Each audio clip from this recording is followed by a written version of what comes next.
Gentlemen of the media community and fellow South Africans, we're very, very proud this afternoon to have a major delegation of members of our cabinet on a very, very critical issue.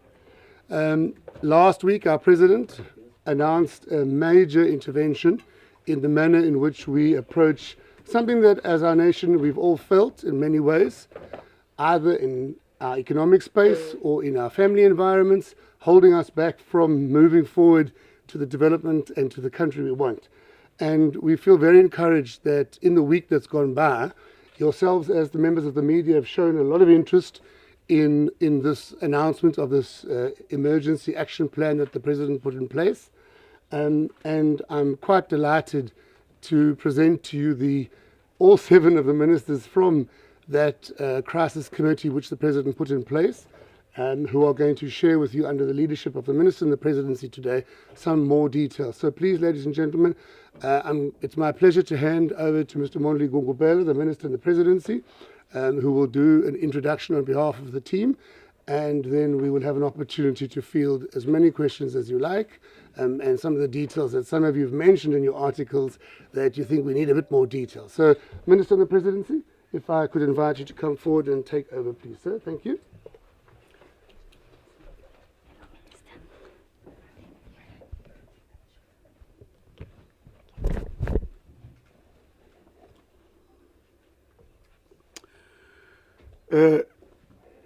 Thank you, Mr. Karen, DDG, for this opportunity. Good day, is it? What time is it now? Good afternoon. Good afternoon, colleagues. Various media houses, let's thank you again. Further reinforce that from Mike for actually responding as we usually do. Before I introduce the ministers, I will first read the statement. As you all aware, President Cyril Ramaphosa addressed the nation on Monday, 25th July 2022, where he announced an unprecedented set of intervention to end load shedding and achieve energy security. Load shedding is the single biggest constraint on South Africa's economic growth. Government is taking bold steps both to address the immediate crisis and to make load shedding a thing of the past.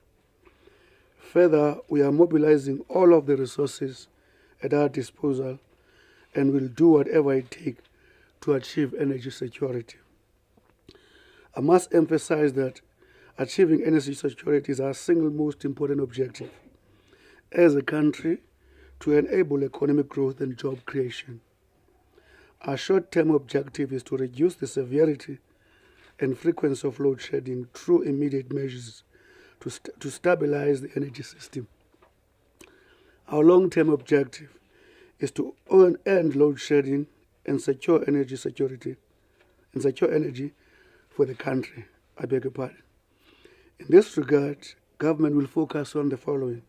First, improving the performance of Eskom's existing power station. Secondly, adding as much new generation capacity to the grid as possible, as quickly as possible. To this end, the President established the National Energy Crisis Committee, comprising of all relevant government departments and Eskom, led by the Director General in the Presidency, Ms. Phindile Baleni.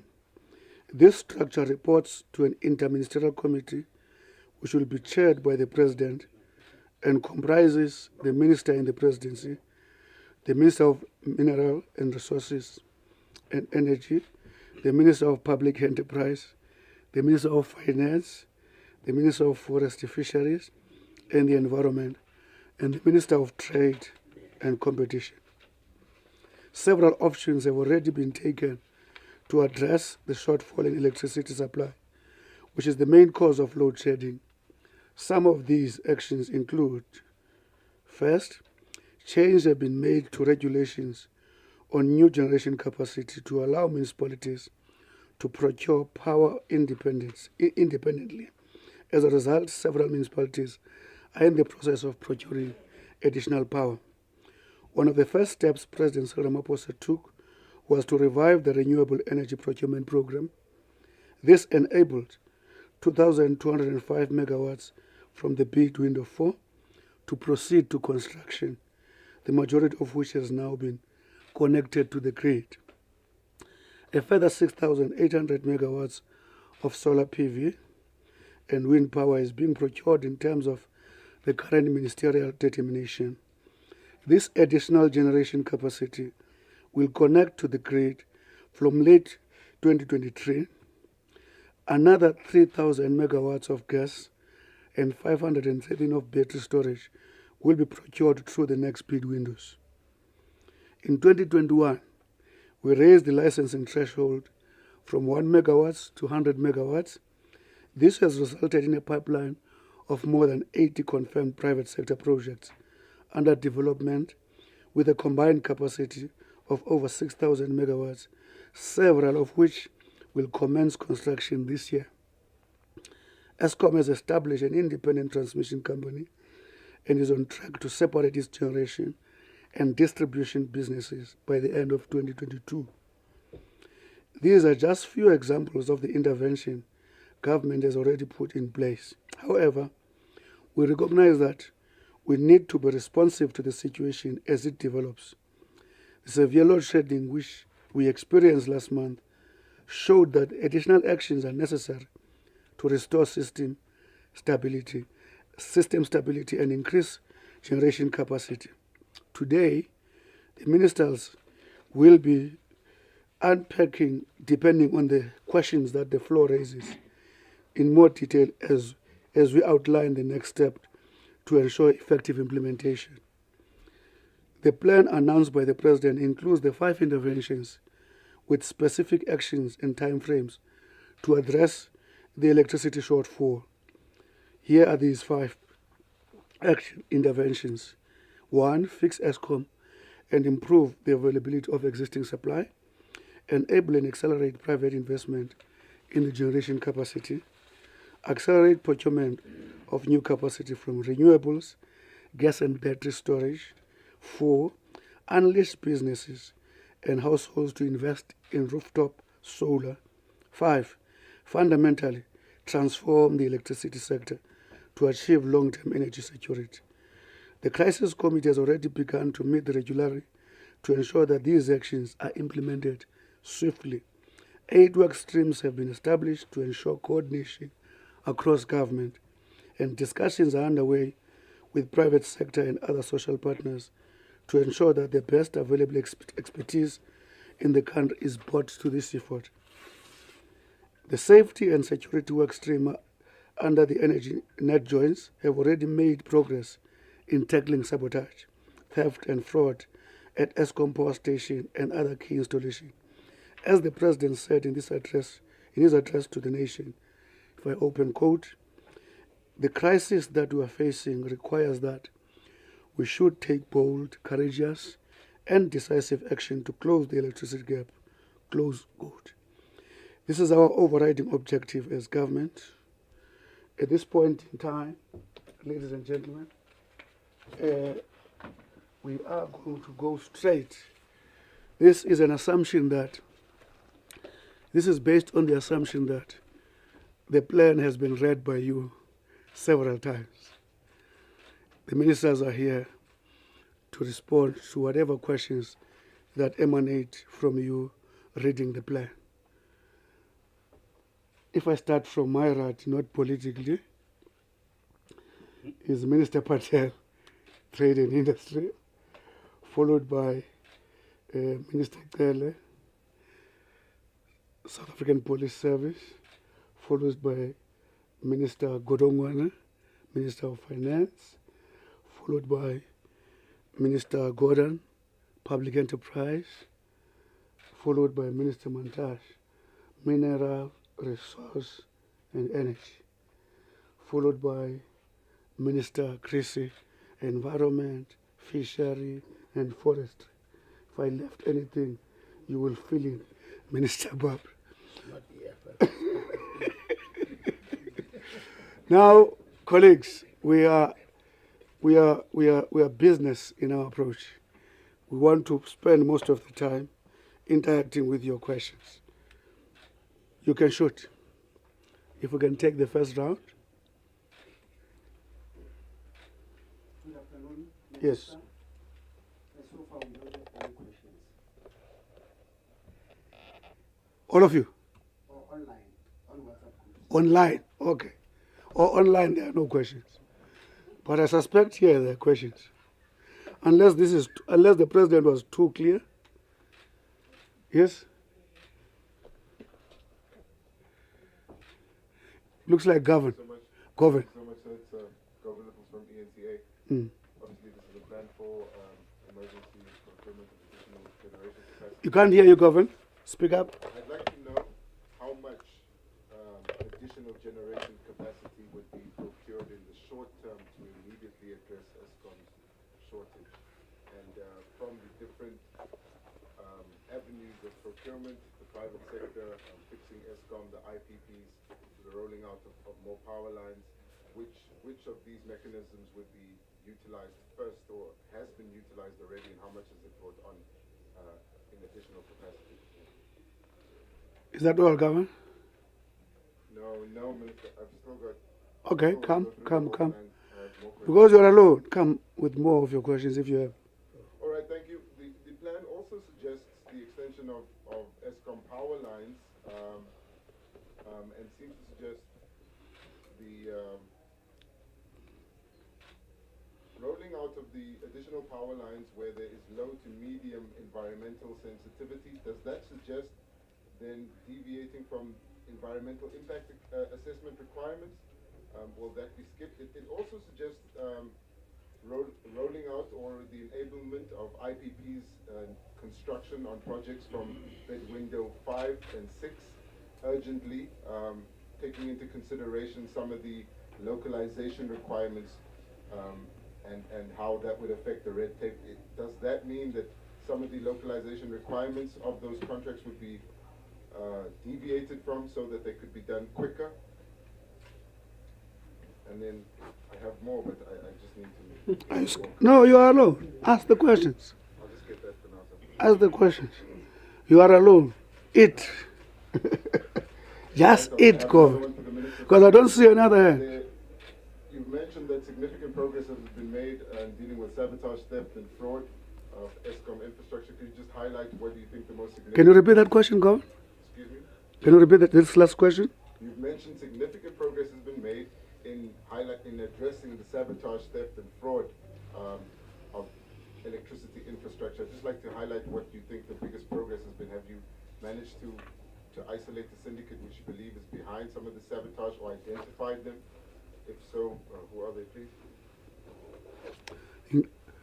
Is that all? We're really prepared for you guys. Okay.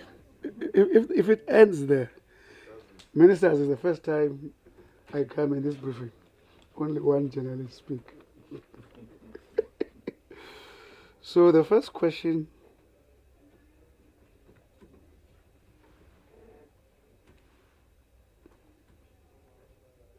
What is this? I write badly.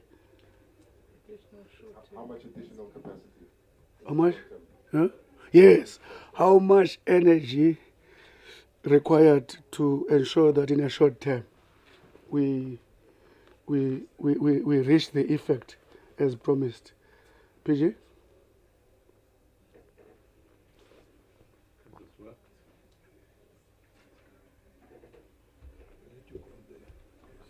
You must go.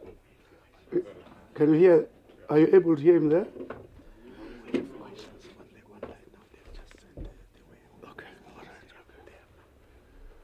Let's test it. Good afternoon. Can you hear me? Come and face the nation, PG.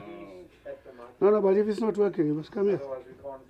No, open. Just come here if it's not working. Because the nation wants to hear you. Energy in a short term in required, in line with the proposed mixed and so on.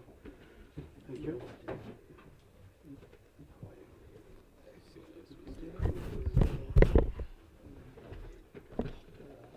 Thank you.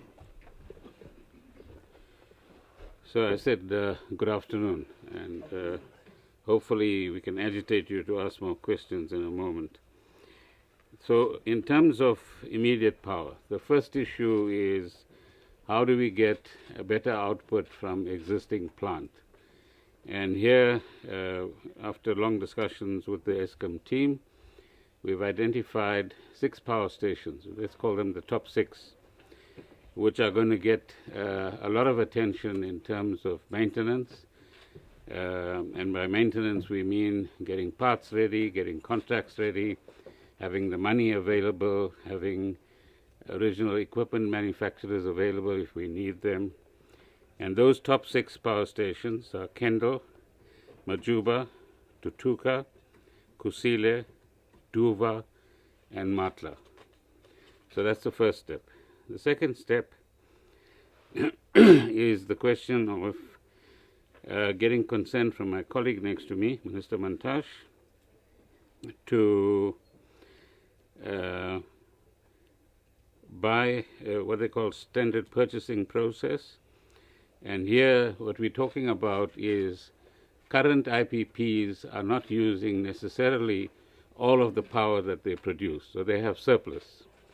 So Eskom requires consent to buy surplus power that is available in current IPPs, and up to 1,000 megawatts is potentially available in the next 3 months, and that will be connected to the grid as well. There's also potential for another 600 megawatts following a similar requirement, and this is where triple exemptions are required from Section 34, from the triple PFA and from the PFMA, and those are processes my colleagues are working on. Then there have been negotiations over the last 10 days or so with our neighboring countries in the Southern African Energy Pool, and here somewhere between 100 and 200 megawatts could be available in the period of a month, depending on the contracting mechanisms and agreement on price as well. The last area is a potential 150 megawatts from gas that could be processed in Mozambique, and that could be available in the next 3 months in the short term, but I'm sure Minister Mantashe will address the gas issue later when he has an opportunity as well. So in the immediate term, it's maintenance, it's buying excess capacity that is in the country already in the IPPs, and the potential for gas to come online as well. In terms of the Eskom power lines, I think the intention on the Eskom side is not to skip EIAs, but as my colleague will explain, I'm sure there are provisions which allow for fast-tracking some of these mechanisms. And one of the key elements of the new way of doing business in government, so to speak, is to remove as much red tape as possible, and a lot of intensive work has gone into this area over the last 2 or 3 weeks under the guidance and encouragement of the President himself. On the question, Minister Police will address the sabotage, theft, and fraud. Those were your questions, President. No, this affects this one last. Okay, all right. Proceed. No, I won't overstep my mouth. Don't worry. I don't want to become the Minister of Police. He's got his job, I've got mine. So the bottom line is that while some progress has been made in that regard around law enforcement issues, there's still a lot of fraud going on. And I think after the visit of the President to Tutuka Power Station, he actually saw for himself the areas where some of this fraud takes place, whether it's poor quality coal, the non-delivery of fuel oil, or the overcharging for parts that are required by Eskom itself. And in those areas, there's still further work to do. Thank you. Thank you. Minister, sorry.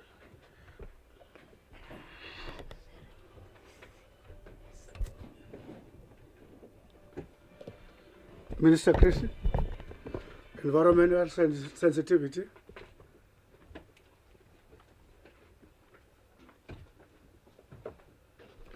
Thank you very much, and good afternoon to everybody. Govan, there have been two frameworks that we have been working on for some months now.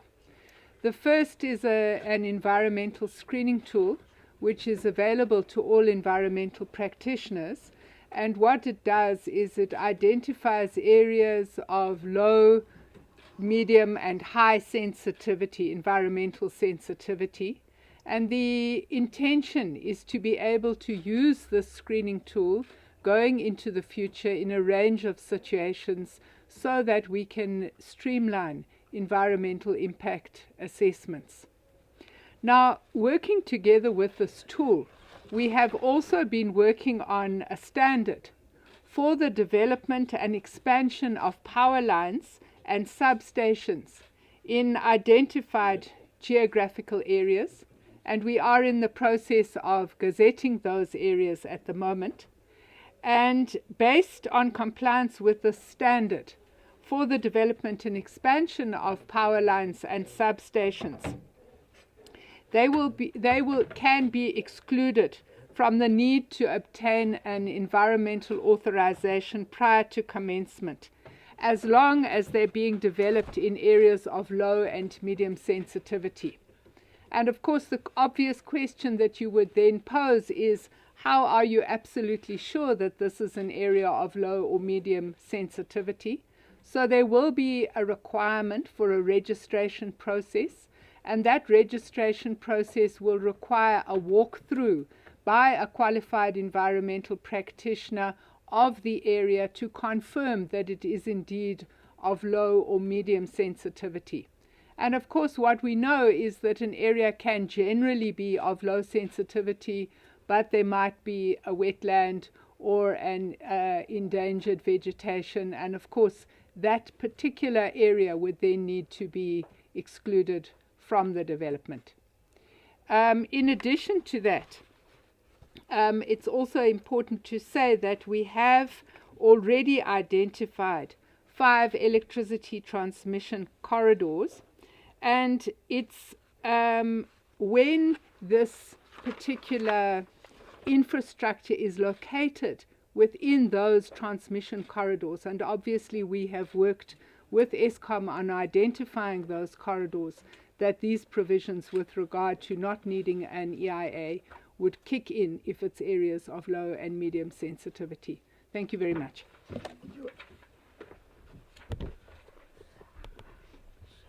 Minister Patel.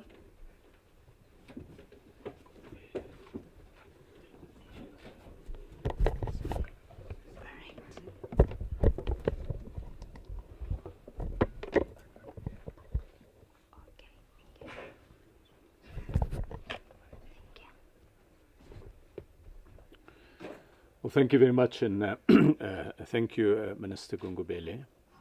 The question that was raised that I want to respond to is whether localization requirements will be deviated from. The short answer is yes. I want to provide a little bit of context and how it will work.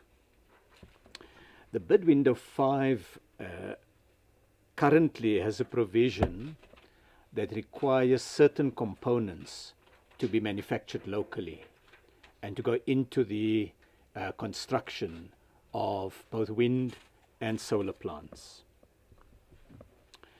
In respect of solar plants, there has been a proposal put to government that one element of the solar plant, namely the PV, the solar PV module, should be more flexibly designated.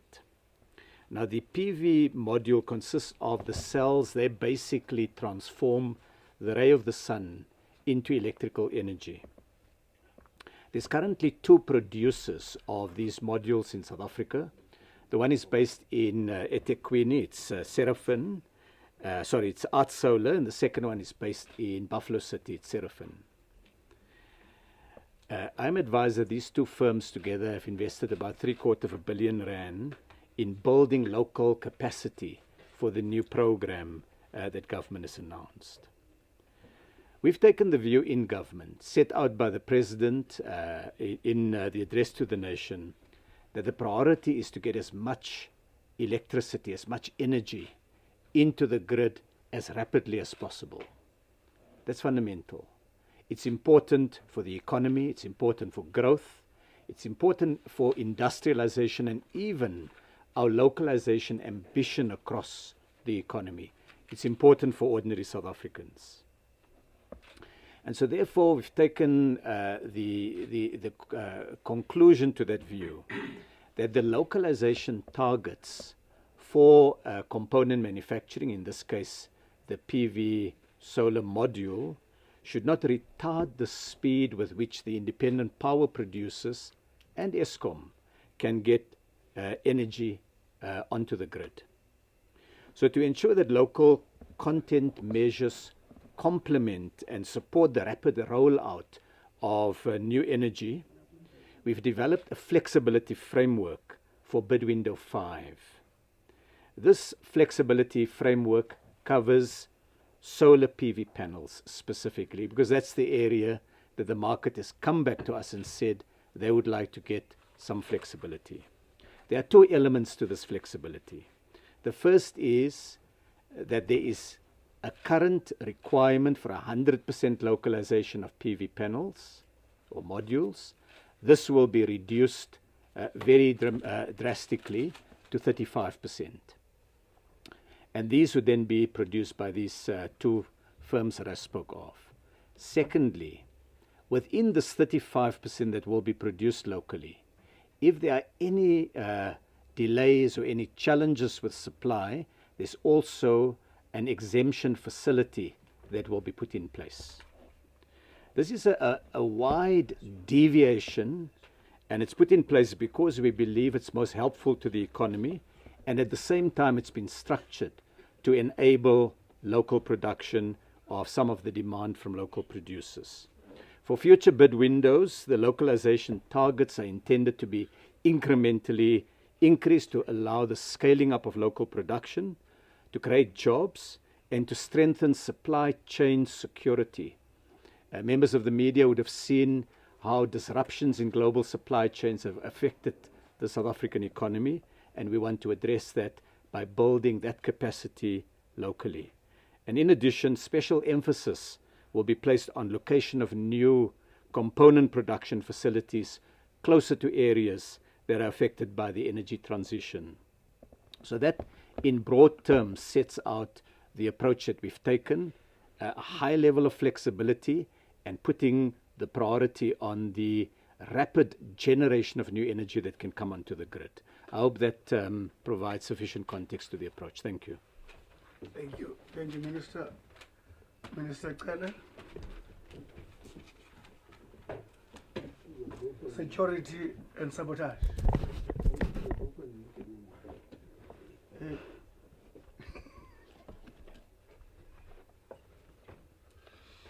Thanks, Chairperson, colleagues.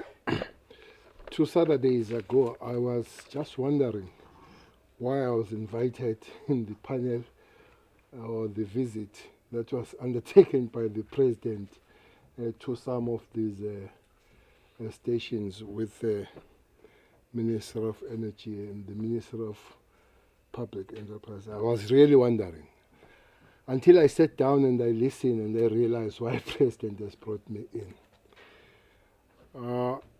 You find that some GMs, general managers of these stations, they move around with the personal protectors. Not only them, their wives move around with the personal protectors, not their wives, their kids are taken to school by the personal protectors. That starts from inside these stations, where the criminals from both internal and external, they collude to steal the whole tank of diesel, the whole tank of oil coming to the company. And in the middle of grinding and working machines, there is no oil. Where the engineers will go to the storeroom to find a spare of a machine, and all those spares of machine appear on the paper, but nothing you find at the room where they're supposed to be, at the spare rooms, but all the money is paid for. That's what is happening. That will be internal. Therefore, National Commissioner, who is here, has, in collaboration with the general managers of these stations, I'm not going to mention them by names, these stations, where these things are happening, has created a team. I was quite impressed when that general manager, under all those trans conditions, but still was very much expressive of police and saying they are working together. On the middle of the middle management there and people working there, between 4 and in that station, between 4 and 6 people have been arrested. We are hopeful that the whole chain of the justice system will begin to take those matters very, very serious. And indeed, there were in the last financial year 210 cases that have been opened, and 191 of those people were found guilty, and some of them are doing between 10 and 15 years. So it's taken serious, especially when it comes to the copper. But maybe to demonstrate and illustrate what is happening, because it's not just on the sabotage where people they put the stones on the bottom of the truck and they put the coal on top as part of the sabotage, and all those things, they go to a machine and they begin to reduce the functionality of machine, a machine that is supposed to be taken care of in terms of service in 18 months. Because it's grinding stones, it will take only 8 years. So it will take only 8 months. So, but it doesn't end there. It goes outside where is a big, big sabotage. People stealing the copper, stealing the lines, and all that kind of things. This has recently happened, that in Gauteng, on the 16th May 2022, 5 suspects were arrested for tampering with essential infrastructure at railway line. So these are the arrests. On the 26th May 2022, 3 suspects were arrested posing as contractors. And then they get in these places as contractors, and they go there, they take the copper, they take whatever they can take as a sabotage, and going out to sell those things. On 28th May 22, 3 suspects were arrested for possession of Eskom and city power cables at an identified premises, and the estimated price for it was 500,000 and 200,000. On 9th of June 2022, suspect was arrested stealing the copper that could amounted to 168,415. On the 7th of July, 2 suspects were arrested with the copper cable theft of 55,000. Gauteng, on the 8th of July 2022, 1 suspect was arrested with a 10 million worth Telkom and Eskom copper. On the 22nd of June, suspects were arrested when a suspicious vehicle stopped and undisclosed amount of steel pipes utilized within the mining industry were arrested. So we are doing all what we can and putting special teams to work on these things, as we have been instructed by the President, to create special teams to deal with the sabotage on the infrastructure, the sabotage on the mines, Zamazamas working with the minister here, but also working on the stations, power stations. It's not just only administrative and technical problems that might come with the load shedding, but lot of sabotage and criminality. And we are working hard to arrest those responsible for that. Thanks. Thank you, Minister. We're getting to online now. I'm told that there are people who have developed appetite online. What is online? Thank you, Minister. Yes, indeed, we have several questions.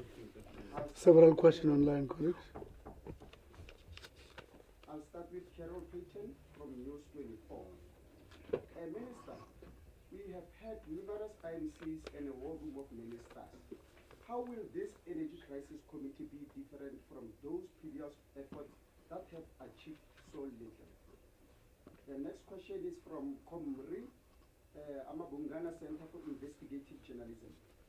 Point one of the plan is to improve the performance of ESCOM's fleet, but few details have been provided on the scope of this intervention. How much money will be made available for additional maintenance of the ESCOM coal fleet? And what do you expect this to achieve in terms of capacity? The next question is from Lamis Omaji, News 24. Can Minister of Trade, Industry and Competition, Ibrahim Patel, clarify if there will be local content exemptions and what they entail? The next one, Stephen Crotes, Newsroom Africa. Can we assume that all of the ministers on this committee are completely agreed on what will happen? That it will definitely be easier to add more power to the grid and that this will happen quickly? The next question is Alex Waining from Reuters. To the Minister of Finance, ESCOM CEO Andrew De Ruyter has talked of 200 billion rand as a more sustainable debt burden for the utility, which is half the current level. What do you see as a sustainable amount of debt on ESCOM's balance sheet? What is your preference to arrive this? The next one is a question from Carol Payton. Do you want to repeat your question to ask the Minister of Finance? ESCOM CEO Andrew De Ruyter has talked of 200 billion rand as a more sustainable debt burden for the utility, which is half the current level. What do you see as a sustainable amount of debt on ESCOM's balance sheet? What is your preferences to arrive at this? The next question, Carol Payton, News 24. The plan says that ESCOM will be able to immediately dispatch interim power on an emergency basis for a period of 2 to 3 years, while ensuring transparency and cost effectiveness. What does this mean? Does it include power ships? Then the next question is Siphelele Dudla, Business Report newspaper. To Minister Mantashe, your proposal for a second state-owned power utility does not seem to gain traction or enjoy support within the ruling party. How far are the moves for realizing this proposal, or has it died a natural death? The second question from Siphelele Dutla to Minister Kodongwana. Has ESCOM approached the National Treasury for additional funds to finance its procurement of surplus capacity from IPPs, and additional capacity from neighboring countries? If so, how much does ESCOM need for this program? The next question, Kopano Gumbi, Newsroom Africa. How are you going to speed up procurement? Are you going to allow ESCOM to deviate from the PFMA? Carol Payton again from News24. What is the view in getting a power ship to supply short-term energy? Can you repeat that one? Carol Payton, what is the view in getting a power ship to supply short-term energy?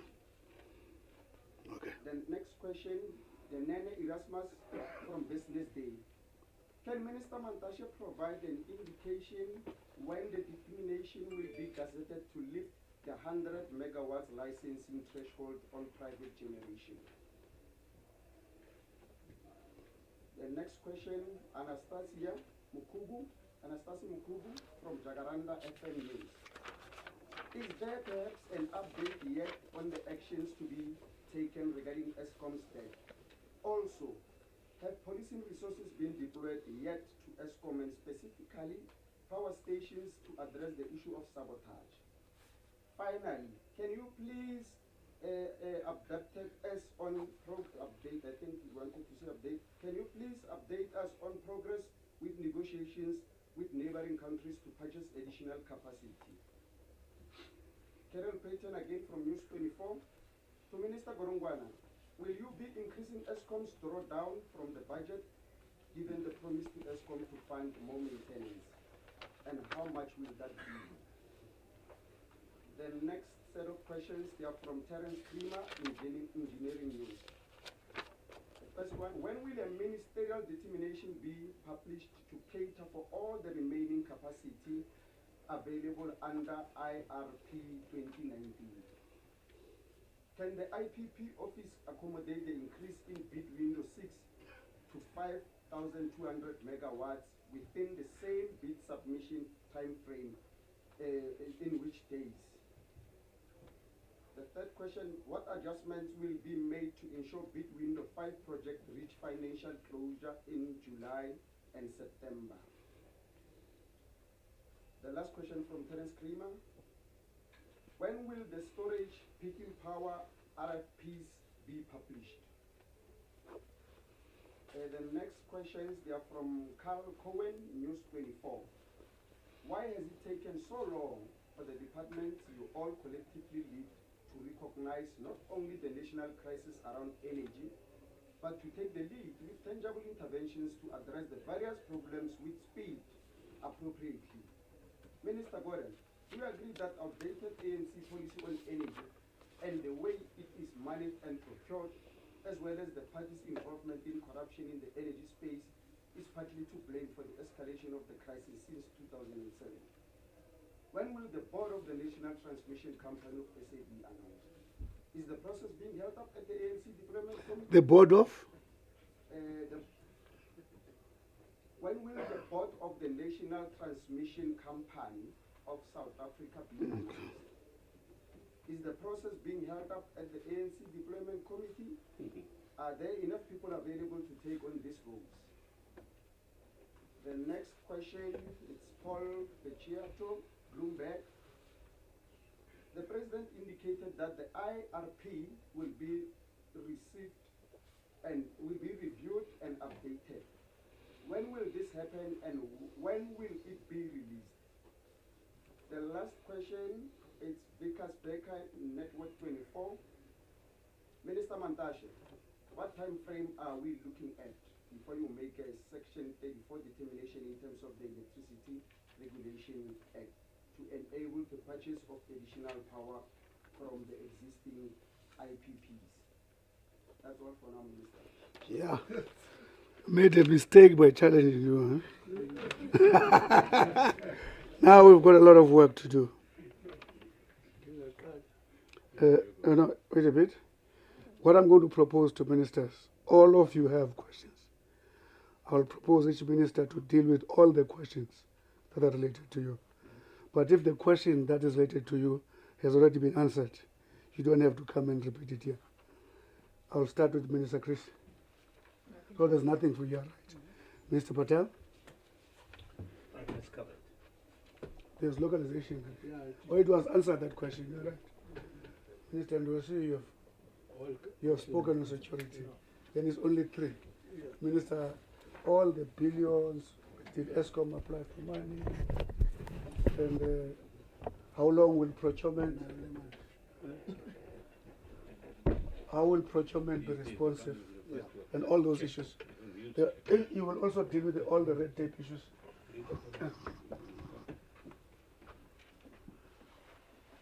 Thank you. I was worried when I was not getting questions.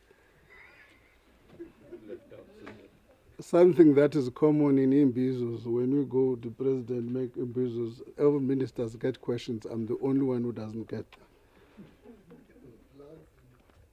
them. I think the first issue we need to deal with is the deviation from the PFFMA.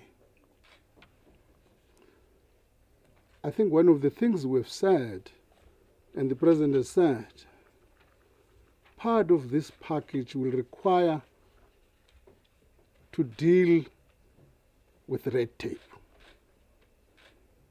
Red tape includes regulatory issues.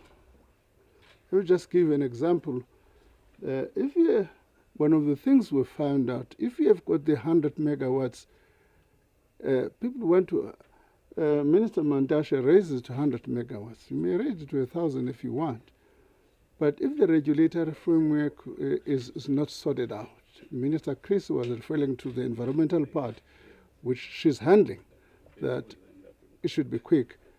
There's a whole range of other processes. People have got to apply to NASA, have got to apply for certain letters, types of application to ESCOM.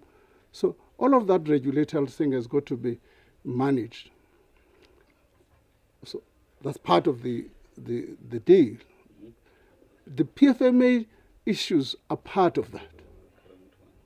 In other words, if there's any regulatory issues such as deviation from the PFMA, to the extent that they have got to be done in order to make sure that the delivery of service is achieved, that will be done. So I wanted to start with that issue. The second issue, which may not have been raised, which I need to touch on, we need to, amongst ourselves, to sort the cost-reflective tariff debate between ESCOM and NERSA. I'm not familiar with the problems, but the sooner that matter is attended, the better for ESCOM's sustainability. The third issue is cost of maintenance by ESCOM. ESCOM has not come to us for now for the cost of maintenance, and therefore there will be no need to talk about a drawdown. There will be no need about how much that will be, how much has been requested. What we do know, the matter was raised, a figure of about 2 billion in the context was raised. On closer interaction with ESCOM, ESCOM said, no, it's too early to do that, precisely because they've given the generation division 8 billion rand for maintenance. So that's what the response they've given to us. But if the need arises, we will respond to that. The big and the last question is a big check. Is a big check, depending on which time of the ESCOM debt fluctuates between 390 to 400 billion rand. There's an accepted issue, even in the marketplace, that debt for ESCOM is unsustainable. Is unsustainable. And therefore, if it is unsustainable, it poses a risk to the sovereign. Poses a risk to the sovereign. To avoid that sovereign risk, the sovereign have got to step in. That principle is kind of agreed. We'll be going to the Cabinet Lekgotla in the first week of September with a proposal to deal with that issue. What has not been settled at the moment is the quantum of that, how much will be taken by the sovereign. But the principle is there. At the moment, both Treasury officials and ESCOM officials are developing scenarios which will table before Cabinet. So ESCOM debt is an issue which is, the principle is settled, which were taken to the government, Lekgotla and cabinet in due course, look at those scenarios. The final quantum and the scenarios, and the conditions precedent, that people in the financial space call the CPs, the conditions precedent and conditions post the transaction will also be dealt with on the 26th of October in the midterm budget policy statement. I think I've covered my story. Yeah. Thank you, Minister Goroman. I think Carol Patton and Kremer has got a lot of work for both Minister Gordon and Minister Mantashe. Minister Mantashe.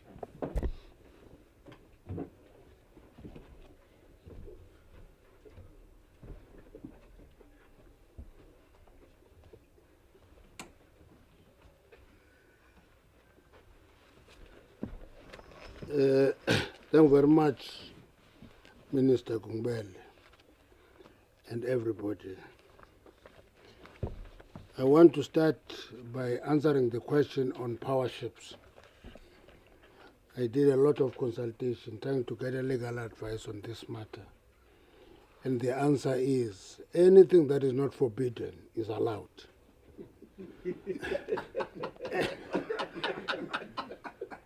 If it's not forbidden, it is allowed. So, sourcing energy from power ships is not forbidden. If there are technicalities that they must sort out on environmental assessment and many others, they should not comply with that. But there is no power ships that are forbidden from doing business in South Africa. I think that covers that question. The second one is the idea of solar power generation dead? I'm sure it is of interest for many to die, but I follow resolutions that were taken over the weekend by the governing party, which is said to be not interested. I don't see anything that shows disinterest. Let me tell you what we were discussing in this regard. We're saying there are power stations that are called generators that are earmarked for decommissioning. If we want to start a second generator, it should be taking the responsibility of actually getting those power stations, your Hendrina, your Camden, your Grootfontein, and repurpose them to gas and take responsibility for that outside of the ESCOM issues that are confronted by ESCOM today. And therefore, it's not a dead idea. Then you can build on that capacity, but the starting point is on targeting the power stations that are earmarked for decommissioning. Repurpose them, don't load ESCOM with new burden, and work on that and build the capacity. Therefore, it's not a dead idea. Additional capacity from neighboring countries, I'm leaving that for Minister Kodan. I'm leaving that for Minister Kodan. Bid window 6. Is there anything that we do for bid window 6 to increase the capacity? Yes, it is. But what is important is that if we are increasing bid window 6, which is out already, we'll have to give notice of a particular time. We're discussing whether it should be 60 days or 45 days, because it will be unfair to expect people to bid for double the capacity if they are not given the notice. So we're working on that. We think of increasing that notice and give people so that new bidders can come and join the bid another 45 days or another 60 days. We'll take that decision. So we're taking serious the question of telling us to increase the capacity of bid window 6. And the important about bid windows, which is an issue that I argue for every time, is that what is nice about bid windows that is a contractual arrangement, because people commit themselves to an arrangement they will execute, and we, in exchange, all we guarantee is not support or guarantee that bit, we guarantee uptake, that's all. On why did it take so long to recognize energy crisis?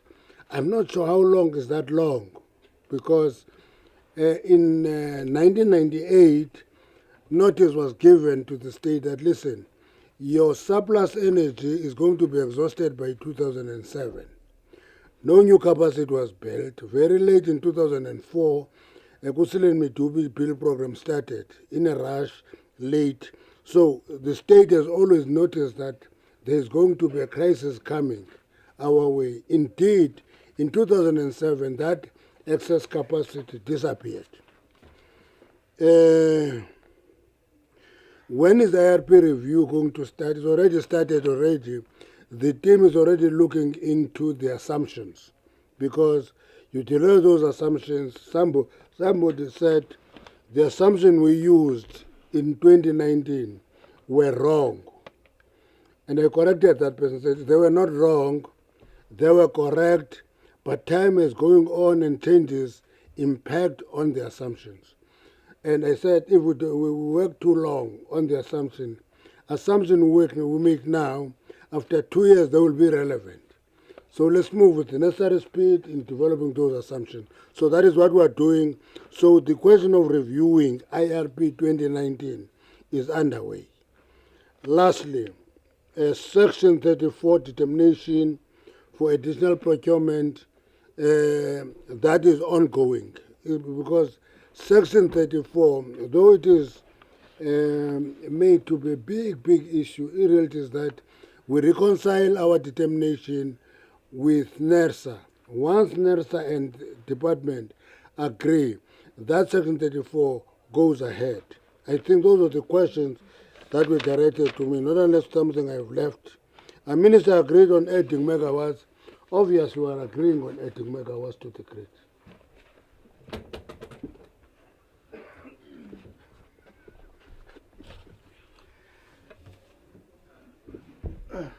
Minister Gordon. Yes, sir. What are you doing with neighboring countries? Visiting them.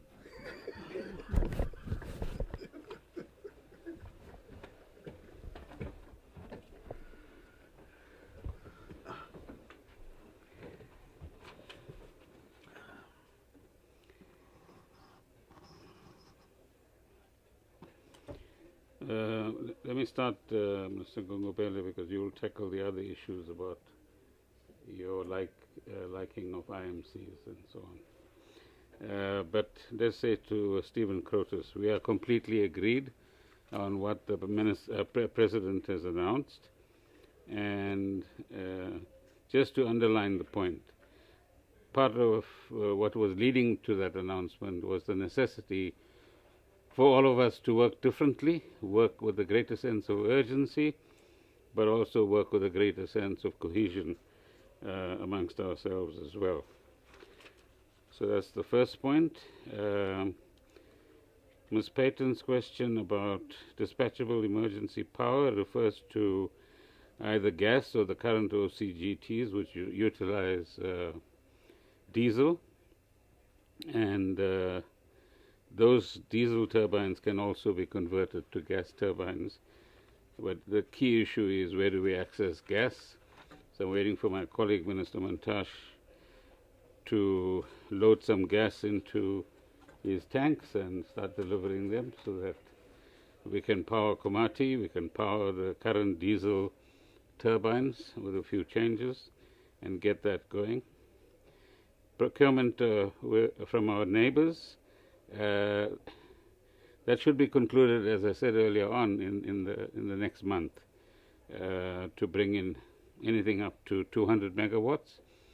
But we also, Eskom is in conversation with them to see whether more power could be obtained from the power pool itself. So when those possibilities come through, they will make some announcements in that regard. Funds for maintenance. Minister Girongwana is in a very generous mood today by saying that if he's approached, he'll make more money available. My view is that Eskom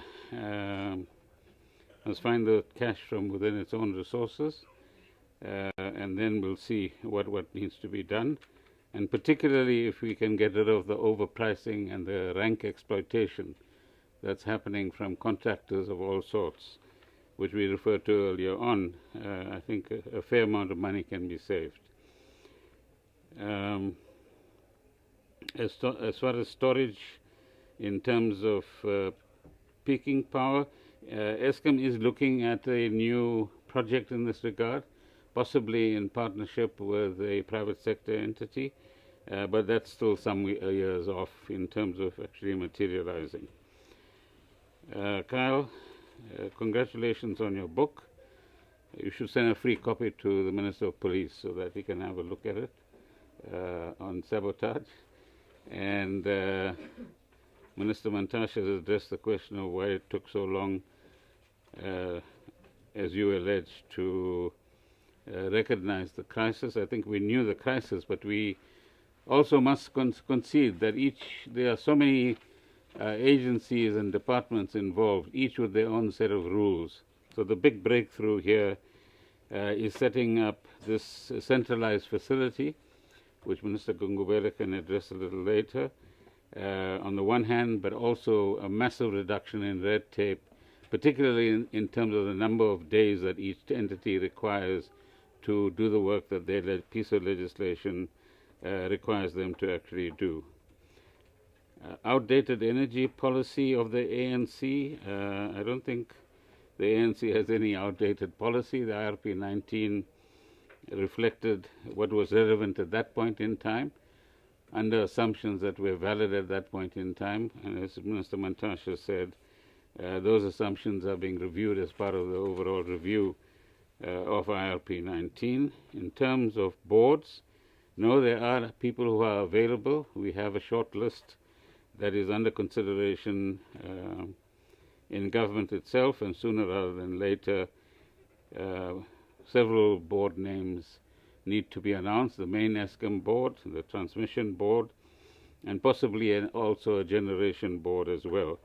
Currently, there's an internal generation board for the generation component of Eskom. I think that's my questions. Thank you.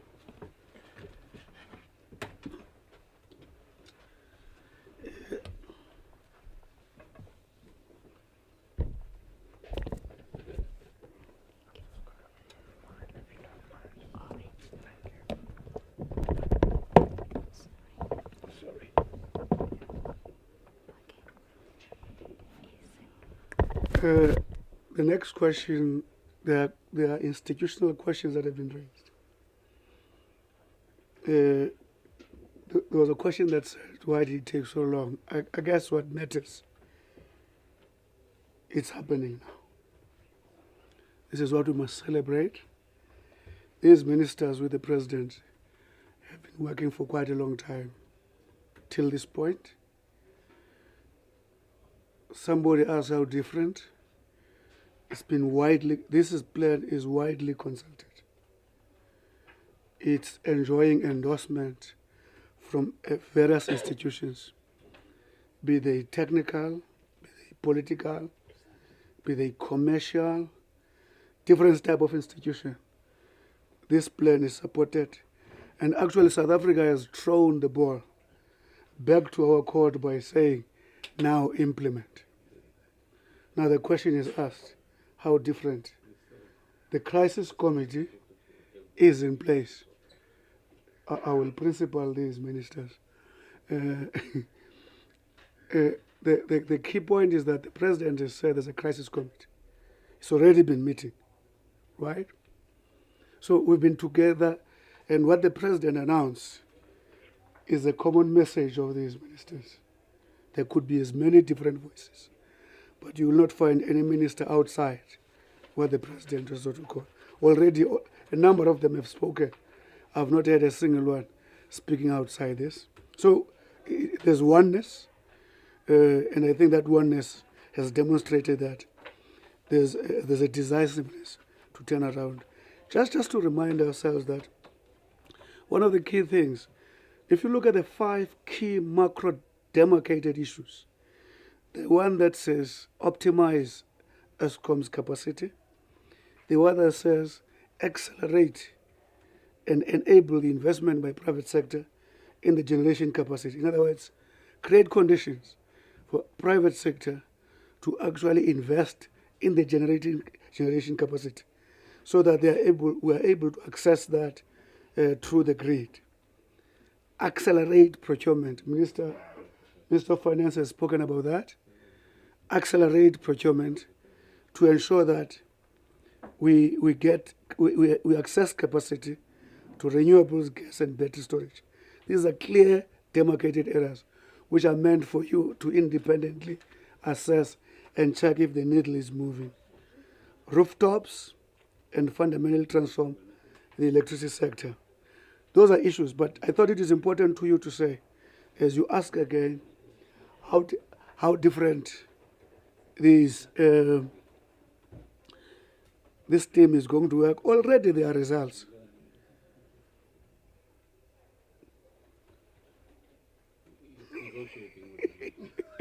You know, when you have got elders in a class.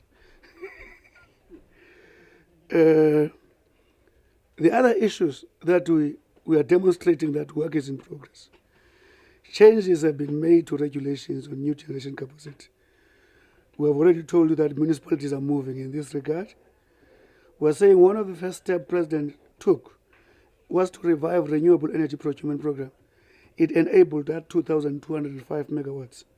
That's a demonstration that we are at work. A further 6,800 megawatts of solar PV being procured in terms of the current ministerial determination. Questions were asked to the minister on that determination. This additional generation capacity, we'll expect it to connect to the grid by late 2023. Another 3,000 megawatts of gas, 513 of battery storage being procured in the next bid windows. These are demonstrations that we are working differently. We're saying again in 2021, licensing from 1,200 has been raised. I can go on and on. There's already green shoots with regard to what we are doing. There is a provision. And having said all that, when we say optimize Eskom, it's because we're saying Eskom must be functional to full capacity. There's intervention. The Minister of Police have already spoken to you. We're dealing with the systemic underlying fraudulent activities, be it distortion of procurement processes, be it confusion about whether you've got one coal load or no coal, how many times you repeat procurement, how many times you make sure that procurements underperform so that you continue to have it. By the way, there's a strong power station, Minister Mandash. I don't know, it's Matimba, which is a positive, what we call in our investigation. That station, it makes a case for the role of maintenance. Because in that station, it's one of the old stations. It has not had problems because maintenance schedules have been adhered to. At that point, I thought you were fine with us. Thank you very much. Govern, wait. I saw your hand. Yes, sir. Funan, govern. Come in. Come, govern. Come. Thank you so much. The plan also highlights spending on agreements with mining houses to procure additional capacity. Have any agreements been signed with mining houses to buy their surplus power? And if so, how much? And then the Minister of Public Enterprises outlined some of the timelines by when they hope to achieve additional 1,000 megawatts and 600 megawatts, 3 months at the most. So at which point will enough additional capacity have been procured or agreements been signed to procure them that will insulate the country from load shedding if Eskom suffers breakdowns? Do you have a time frame by which you believe you'll be able to buy enough outside Eskom to prevent load shedding when there are significant planned maintenance schedules or unplanned trips which happen often? Those are last question, colleagues. Mr. Gordon and then Mr. Mandash. I must go first. He's a mine worker. Age counts. I I can't go after my health. Respect is rare, but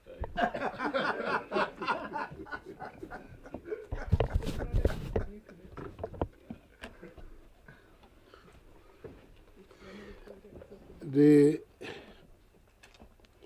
very few mining houses at this stage have extra capacity to spend sell to ESCOM. Very few.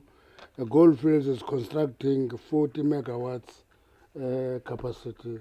I hope that surplus will be sold to ESCOM.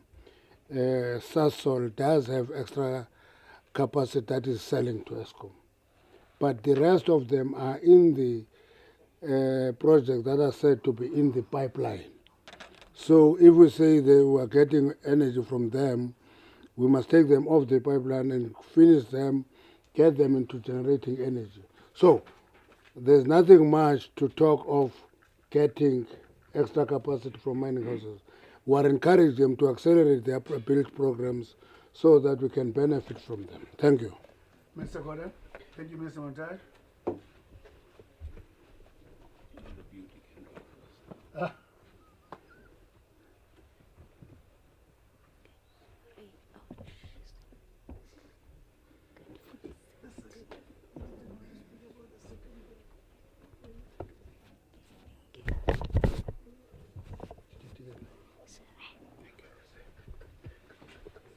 No, Governor, I think what you need to do is perhaps see this as a continuum of efforts to get to the point that you're talking about, which was in the statement, which is load shedding must disappear, and energy security above all needs to be assured as we go forward. So the first step is how many more megawatts can we get by maintaining the current plants better, but also by ensuring that we have the right skills at the leadership of the power stations and at the operator level of the power stations.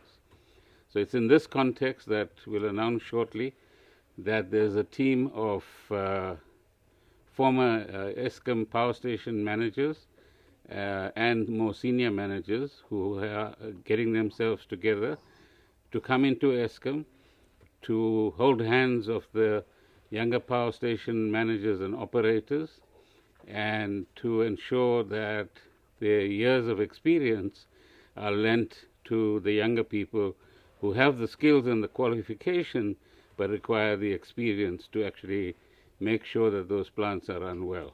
The second component is now to reinstitute a training program that ESCOM used to have. It lasts somewhere between 20 months and 24 months in terms of both leadership issues, but also skills that are required to run power stations. And the first 20 candidates have actually entered that program already. So let's call that package 1. Package 2 is the consent that we are asking, or exemption that we are asking for from both Ministers Mantashe and Minister Gorongwana. And that is, can we get a ceiling of 1,000 plus 600 for ESCOM, which would exempt them from certain regulatory requirements, so that as they see opportunities to buy from the private sector and the current IPPs, they are able to actually capitalize on that. I don't have the details of what market research they've done, but those numbers come from them. So they've done some research which shows that within X months they can actually reach some of that. So that's package 2. Package 3 is the various bid windows and the various other initiatives and investments that are part of the statement that Minister Gungubele read out.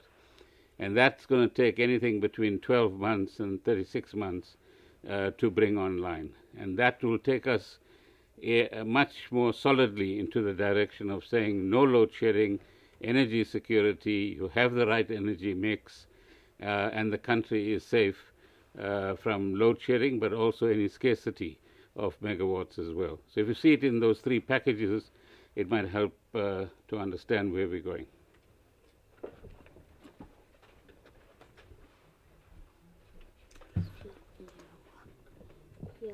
It's okay. I'm not close now. Okay. Thank you very much, ladies and gentlemen, for your meticulous questions, which have been responded to through meticulous answers. And I'm very much happy about that. Closing remark is that these answers, in interacting with your questions, confirm what the President said when he said the crisis that we're facing requires that we should take bold, courageous, and decisive action to close the electricity gap. Thank you very much, ladies and gentlemen. Thank you, ministers. Thank you. Thank you, Mr. Kumbele. Thank you, Mr. Kumbele.